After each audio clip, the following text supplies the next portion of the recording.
So welcome. Nice to see you all here today. It's lovely. There's been such a lot of effort gone into getting everything spick and span. The team here has just been amazing, and we've been they've been working non-stop. They're looking at me, so I don't say we. But you can see the cafe's looking fantastic, isn't it? We've opened it up, and so everything's good. And we're going to be filming this. Does anybody have any objection to being filmed? It's mainly from behind. It's Michael they want to film. I'll turn around too. Or you could turn around and take a bow. But we will be using it on YouTube. So nobody has any objections, and if they do, just see me afterwards, and we'll blur out your face or something like that. Okay, like there's two names up here: the Joseph Communications and the World Meditation Alliance. Now, it's one and the same thing, really, in that the Joseph Communications are 8 books, of which been brought through by mediumship. Michael has amazingly brought through 8 books. This is direct contact, and I've been there on a lot of them when they've come through, and Michael has no idea what comes through. I know on many occasions we've sat in circle, the little group of us we were told to call the Band of Light. So that's 3 of us. That's Jane, Michael's partner, and myself and Michael. We are the Band of Light, but we don't use it a lot. It's the message, not the messengers, that count. And the message has come through Michael, and they are incredible. The books, I couldn't believe it. But when we've sat in circle to bring these through, we used to do it on a Saturday morning at Michael's house, and it's not as a lot of people would imagine, in that there isn't a lot of fancy work. We have an opening prayer, which is very quick, and then Michael goes, and that's it. Michael's gone, and Joseph's come in, or PG and some of the other cases. The Persian gentleman would be the head of the soul group, okay? And so Michael, all of a sudden, is no longer Michael. He stood there, but he's Joseph. And we've no idea. When we did, the first book I was with was the 3rd one, which was... The 4th. Oh, Your Life After Death. Your Life After Death. Yeah. And we sit there in circle. Nobody's got any idea what's going to come through. There's no plan of a book. There's no nothing.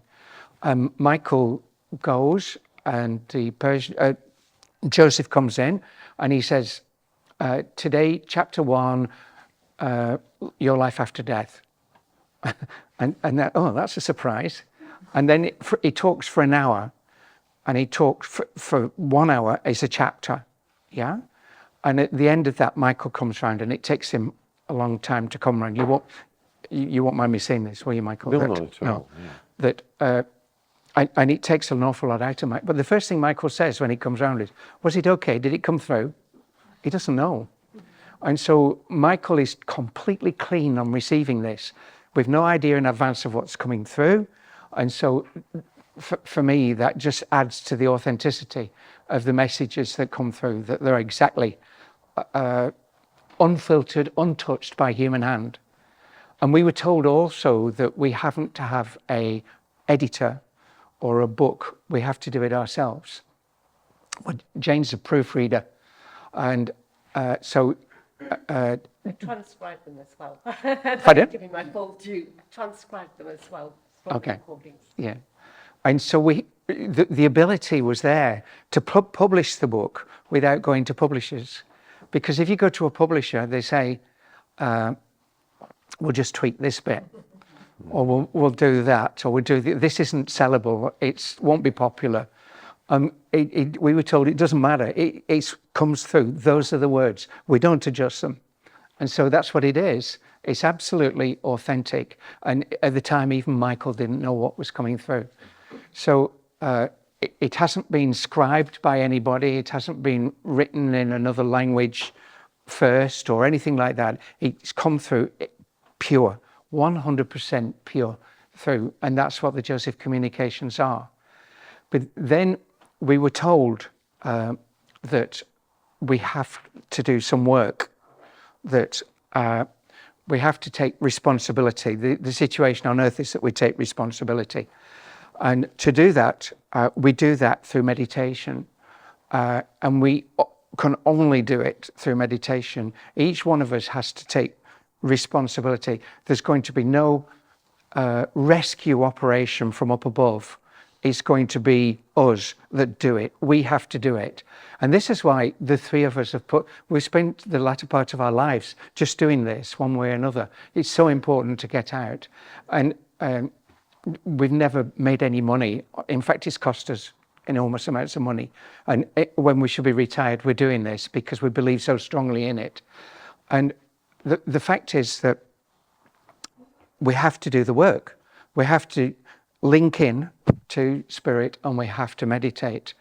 But the way that the spirit world can help us is through meditating alongside us and guiding us on the intention, or the prayer, some people call it. They're guiding us on a month-by-month basis of what it is we should be doing. And so that was when they said that we should start the World Meditation Alliance.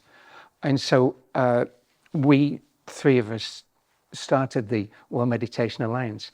But that's just a name.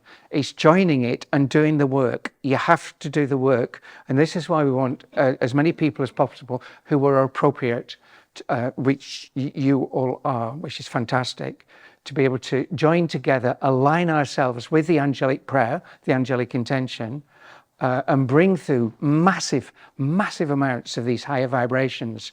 And that's what we do on a Tuesday night with Lisa. Lisa's here. And I'll back up Rebecca here.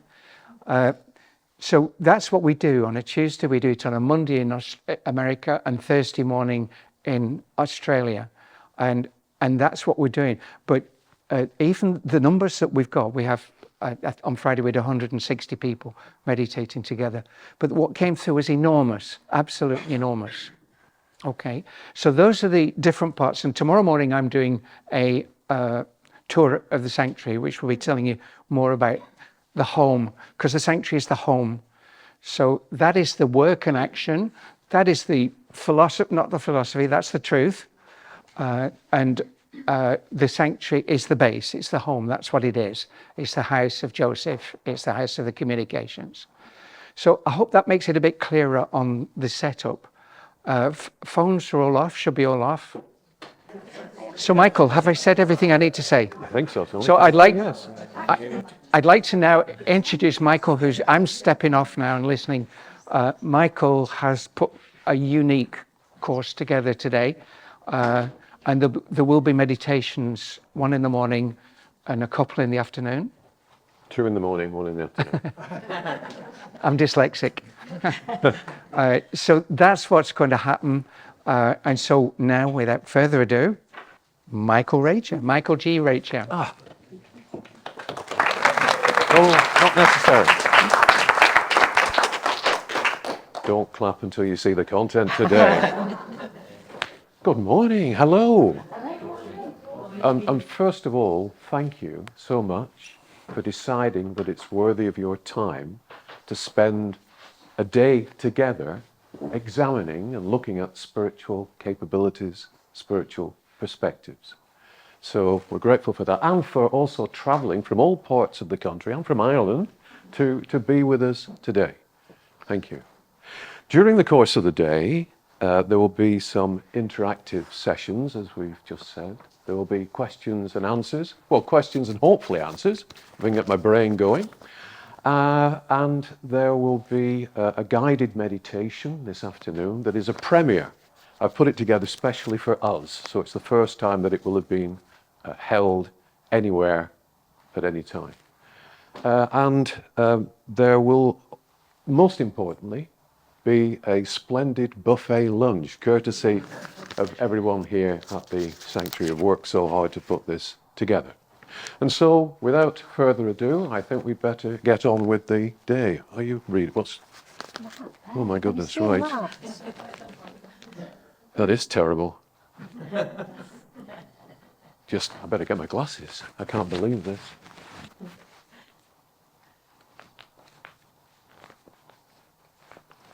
Looks like bad news. What have we got? Oh yes, it says here, cows all over the world are breaking wind. And as a result of that, we're doomed. And it's our fault. And there's more. There's another headline, breaking news here. It says that our ancestors did despicable things. And we are responsible for what they did, despite, I must add as a spiritual note, not knowing who we've been in the past or where we've been. But it says here we should hang our heads in shame. And there's more.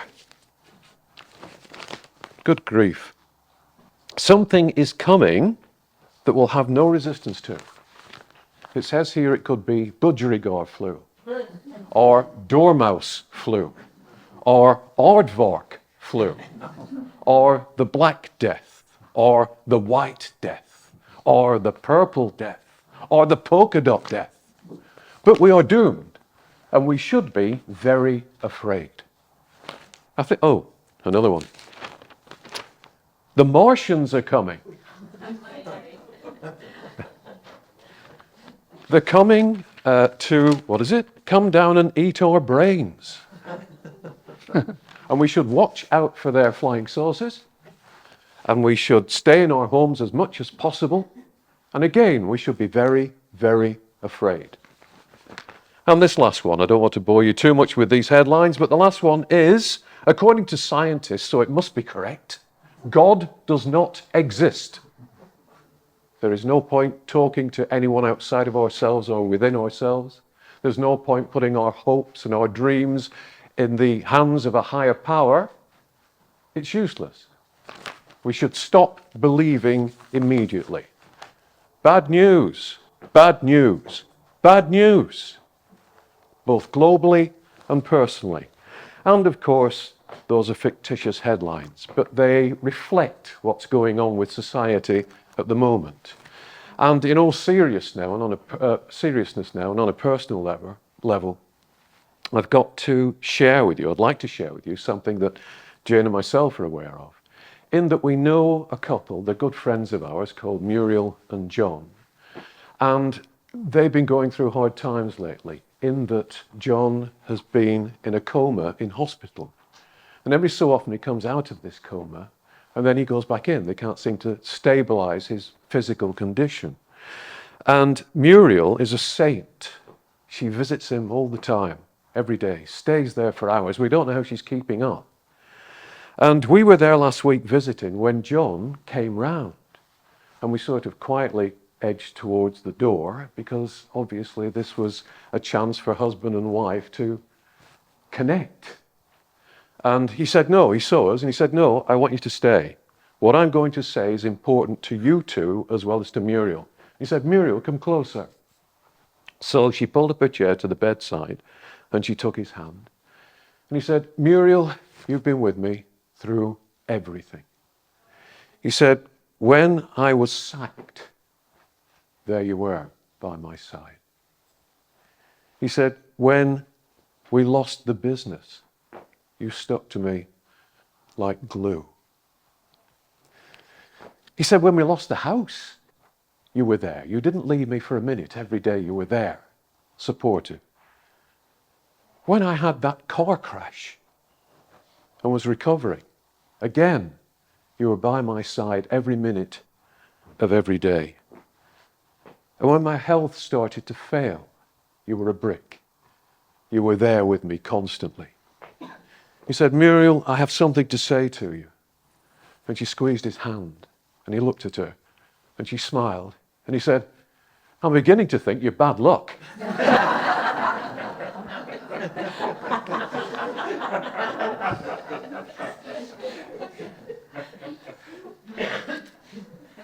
This is the way we should start things today, by breaking the crystallization that surrounds us and infuses us from the negativity of this world. We need to be uplifted. And so let's begin our day. Society says to you at the minute, poor you, impoverished you, little you, powerless you, unhealthy you, sick you. Oh, really? Well, we know that spiritually we are none of those things. And this is a day to celebrate the fact that we are none of those things. This is a day for remembering. Remembering what? Remembering who we are, why we are here, where we're going to, and what we're capable of. Poor us, impoverished us, unhealthy us, little us, powerless us? I don't think so. Because today we are asserting that each of us is a wonderful us. Each of you is a wonderful you. And I've divided this morning into 3 segments under the umbrella title of A Question of Balance. Because we need balance in our approach to life at the moment. The odds are heavily stacked against us materially at the moment. But if we want to steer a spiritual course through life, then we have to add the spiritual. We have to balance the scales. And we have to remember what we are and just what we can accomplish if we do remember that we are spiritual beings.